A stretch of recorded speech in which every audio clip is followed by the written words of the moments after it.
তো রোগবালাই ক্লাসের মধ্যে সবচেয়ে গুরুত্বপূর্ণ যে বিষয়টা সেটা আমি শুরুতে বলছিলাম যে সেটা কি রোগ, কি ডিজিজ, হোয়াট ইজ ডিজিজ, এটা জানার চেয়ে কজেস অফ ডিজিজ মানে ওই রোগটা কেন হলো, কোথায় থেকে আসলো, এই জিনিসটা ধরাটাই সবচেয়ে বড় ইম্পর্টেন্স। পাশাপাশি হলো আপনার ওইটা ভাইরাস নাকি ব্যাকটেরিয়া এটা আপনাকে জাজ করার সুযোগ নেই।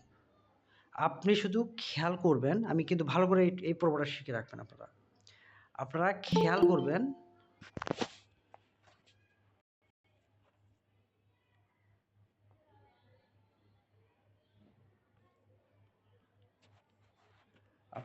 করবেন কি যে একটা মুরগি বা হাঁস কোন রোগে আক্রান্ত হয়েছে। হ্যাঁ, একটা মুরগি বা হাঁস বা পাখি জাতীয় কোনো প্রাণী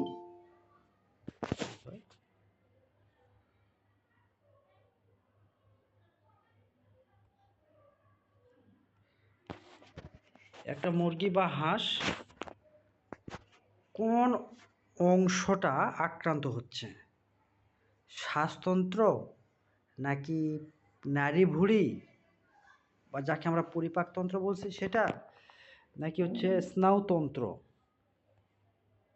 স্নায়ুতন্ত্র বলতে কি বোঝাচ্ছে, যেমন হচ্ছে আপনার আমরা মাথার যে অংশটুকু, হ্যাঁ, নার্ভাস সিস্টেম যাকে বলা হচ্ছে, রেচনতন্ত্র মানে কিডনিটা। তার মানে 4টা সিস্টেম মুরগি সবচেয়ে বেশি আক্রান্ত হয়, তার মধ্যে শ্বাসতন্ত্র সবচেয়ে বেশি 90%, পরিপাকতন্ত্র 80%, স্নায়ুতন্ত্র 20%, রেচনতন্ত্র 30%-এর মতো আক্রান্ত হয়।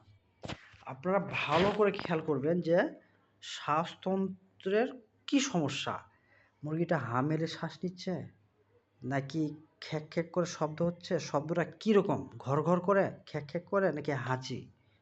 শ্বাসতন্ত্রের বিষয়টা। পরিপাকতন্ত্রের বিষয়টা কি, পাতলা পায়খানা করবে, শুধু পাতলা পায়খানাই না, সেটা সবুজ, হলুদ, সাদা বা মাটি কালার। কি বললাম, হয় সবুজ হলুদ সাদা অথবা মাটি কালার, এটা হচ্ছে কিনা। তাহলে মনে করতে হবে যে পরিপাকতন্ত্রের কোনো না কোনো সমস্যা, সেটা ক্রোপে হতে পারে, সিকাম হতে পারে, কোলন হতে পারে। যখন মুরগিটা চারদিকে ঘুরতেছে, ব্যালেন্স পাচ্ছে না, ডানে যাবে নাকি বামে যাবে, চারদিকে খেলে ঘুরতেছে, তাহলে বুঝতে পেরেছে স্নায়ুতন্ত্রের সমস্যা, তার মানে নার্ভাস সিস্টেমের সমস্যা। রেচনতন্ত্র বা কিডনি এটা আক্রান্ত হয়ে গেলে মুরগিকে বাঁচানো কঠিন হয়ে যায়।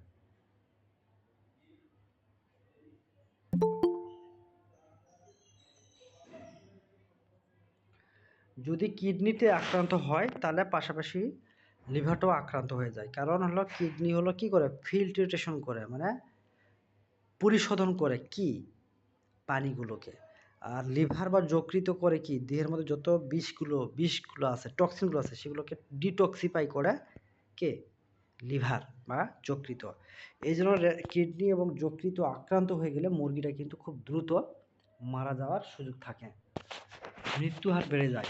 তো এই জিনিসগুলো আপনারা খেয়াল করবেন। তাহলে কালকে কিন্তু আমি আপনাদেরকে ধরবো কিন্তু যে হ্যাঁ, মুরগির কোন কোন অংশগুলো সবচেয়ে বেশি আক্রান্ত হয়।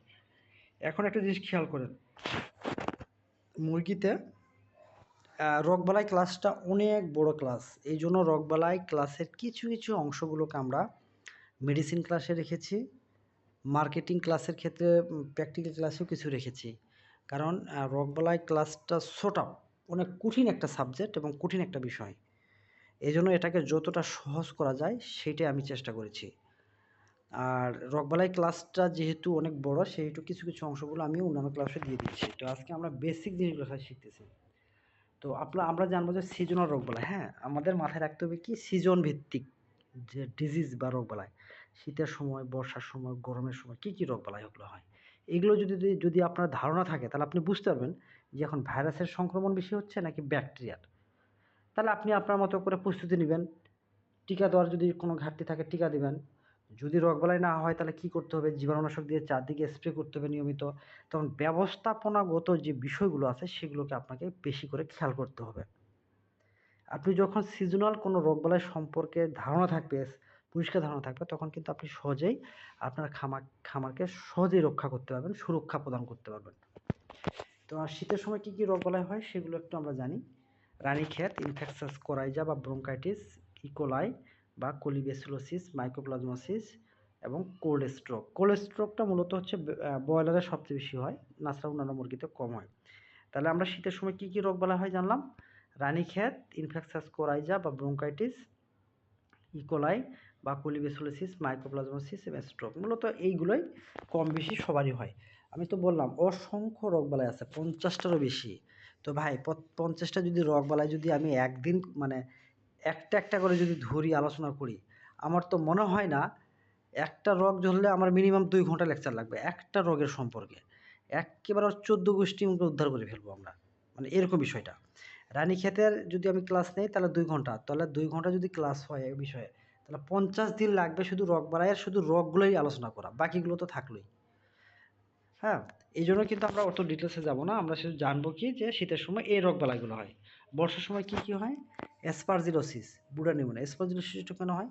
যে জায়গায় বাচ্চাগুলোকে আপনি ব্রুডিং করবেন সেই জায়গাটা যত স্যাঁতসেঁতে হয়, ততই কিন্তু আপনার কি হয়, মানে ছত্রাক আক্রমণ ঘটে। তো স্যাঁতসেঁতে কেন হলো? কেন বুড়া নিউমোনিয়া হলো? তো স্যাঁতসেঁতে পরিবেশের কারণে। স্যাঁতসেঁতে পরিবেশটা কেন হলো? বাতাসের আর্দ্রতার কারণে, অথবা আপনার খামারে কোনো কারণে আপনি লিটারগুলো চেঞ্জ করেননি বা তুষগুলো চেঞ্জ করেননি, ভিজে গেছে। তাহলে এই যে কারণগুলো যখন আপনি বের করবেন না, তখন কিন্তু আপনি রোগবালাইগুলো রক্ষা করতে পারবেন। এই যে রক্ত আমস্যা কেন হয় বর্ষার সময় সবচেয়ে বেশি? ওই স্যাঁতসেঁতে হওয়ার কারণে। ইনফেকশাস কোরাইজা কখন হয়? যখন গ্যাস বেশি হয়, যখন আপনার লিটারে গ্যাস বেশি হয়, গাদাগাদিগুলো যখন থাকে, আবহাওয়ার তাপমাত্রা কম বেশি হলে আপনার ইনফেকশাস কোরাইজা হবে। মাইক্রোপ্লাজমোসিস কেন হয়? এইগুলো, এইগুলোর কারণে। তো বর্ষার সময় মূলত এগুলো রোগ হয়। এখন দেখেন, আমরা একটু মোটা দাগে দেখি বর্ষার সময় কী কী রোগ হয়। বুড়া নিউমোনিয়া হয়, মাইকোপ্লাজমোসিস, রক্ত আমস্যা, কোলিব্যাসিলোসিস, খাবারে বিষক্রিয়া। খাবারে বিষক্রিয়া বলতে কেন? বর্ষার সময় যেহেতু ময়েশ্চার বেশি থাকে, আমাদের ফিডের বস্তারে বা আমরা যে খাবারটা তৈরি করি সেখানে ময়েশ্চার হয়তো বা 10-12% থাকার কথা, কিন্তু সেটা যদি 50% যদি হয়ে যায়, তাহলে তো স্বাভাবিকভাবে সেখানে ছত্রাক তৈরি হবে, এটাই স্বাভাবিক। হ্যাঁ, যদি আপনি টক্সিন বাইন্ডার না দেন তাহলে তো সমস্যা। এই জন্য কিন্তু বর্ষার সময় কিন্তু এই খাবারে বিষক্রিয়া হয়, ফুড পয়জনিং হয়, যাকে বোটুলিজম বলা হয় সায়েন্সের ভাষায়। এখন আমরা দেখবো যে আমরা তাহলে কী কী দেখলাম? বর্ষার সময় দেখলাম এবং হচ্ছে শীতের সময় দেখলাম। মোটামুটি এই 2 সিজনে সবচেয়ে বেশি রোগবালাইগুলো সংক্রমণ ঘটে। এখন আমরা দেখব ডিম থেকে কী কী রোগ ছড়ায়। তাহলে দেখেন, আমি কিন্তু আপনাদেরকে শিখাচ্ছি, দেখেন কোন সিজনে কোন রোগবালাই হয়, কীভাবে মানে কোথায় কোথায় থেকে রোগবালাইগুলো আসতেছে সেগুলো দেখেন। ডিম থেকে কী কী রোগবালাই হয়? অমফ্যালাইটিস, মারেক্স, সালমোনেলা এবং bronchitis. Infectious bronchitis, Marek's, salmonella, omphalitis, হ্যাঁ, এই রোগবালাইগুলো আপনার ডিম থেকে ছড়ায়। এখন আপনারা একটা